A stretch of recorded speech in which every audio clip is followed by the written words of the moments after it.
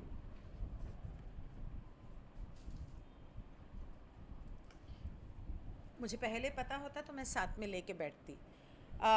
माला को ऐसे पकड़ा जाता है और इस तरह से किया जाता है। डिपेंड करता है आप कौन से, सॉरी, ऐसे पकड़ा जाता है और इस तरह से किया जाता है। डिपेंड करता है आप कौन सी चीज़ आपके कौन सा धातु आपके शरीर में बैलेंस करना चाहते हैं। अगर आप ईश्वर के लिए और मेडिटेशन के लिए और मन की शांति के लिए मंत्र जाप कर रहे हैं तो ये। अगर आपका एयर एलिमेंट वीक है, दिमाग कमज़ोर है, तो ये। दिमाग कमज़ोर है तो, दिमाग नहीं चल रहा है तो, डिप्रेशन में है तो प्लीज़ मत करना, ये करना। ओके? इससे क्या होता है कि आपके ये फिंगर टिप्स जो हैं ये एक्टिवेट होते हैं, इनके अंदर जो नसें, जिनका खून का दौरान हो रहा है, तो ये एक तरह से आपके बॉडी के अंदर बैलेंस लेकर आता है। अब आप रुद्राक्ष इस्तेमाल करते हैं, क्रिस्टल की माला इस्तेमाल करते हैं, तुलसी की माला इस्तेमाल करते हैं, ये आपके ऊपर है। उपचार के लिए ध्यान का उपयोग कोई नई बात नहीं है। क्रिस्टल की माला हर स्टोन में आती है।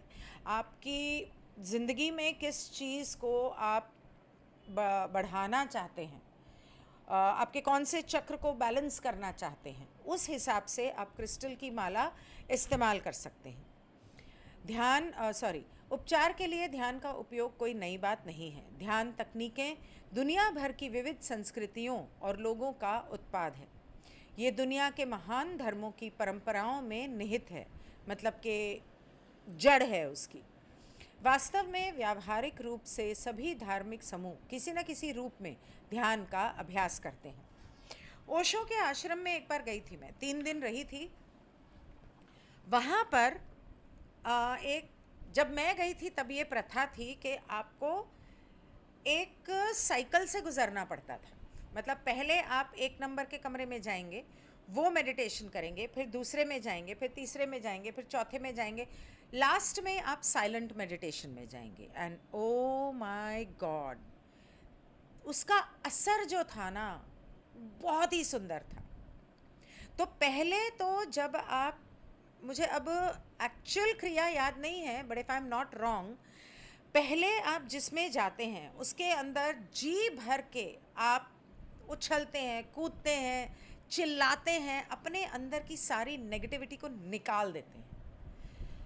उसके बाद आप शांत होते हैं, म्यूज़िक चल रहा होता है। उसके बाद एक में जाते हैं जिसमें आप म्यूज़िक के हिसाब से डांस करते हैं, मतलब सूफ़ी म्यूज़िक। बैटरी बड़ी जल्दी डाउन होती है यार इसकी। तो जिसमें आप म्यूज़िक के साथ अपने लय के हिसाब से डांस करते हैं, जैसे सूफ़ी म्यूज़िक में होता है, आप गोल घूमो, आपको जैसा लग रहा है। जब आप डांस करते हैं या आप गोल घूमते हैं तो आपके चक्र अलाइंड होते हैं। खास करके जब आप 21 बार पहले एंटी क्लॉकवाइज घूमते हैं, मतलब कि लेफ़्ट से राइट, और उसके बाद 21 बार राइट से लेफ़्ट घूमते हैं, तो आपके चक्रास साफ होके, ब्लॉकेजेस निकाल के उसमें लाइट या क्लैरिटी भरी जाती है। ये टिबेटन कुछ एक्सरसाइजेज हैं, उसके अंदर सिखाया जाता है। तो अगले में हमने ऐसे डांस किया था, और उसके बाद हम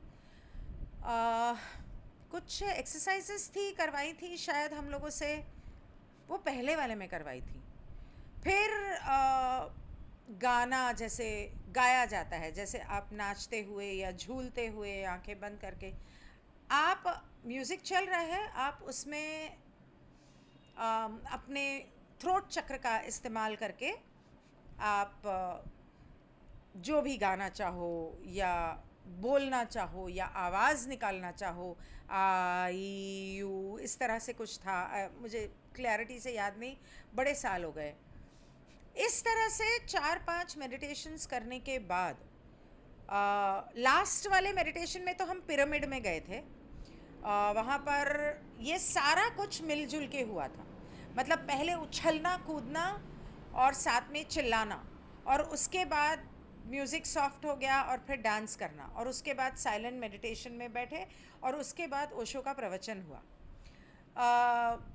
तो यहाँ पर बाद में हम एंड में हम साइलेंट मेडिटेशन में गए थे। ये डे 1 की बात है शायद।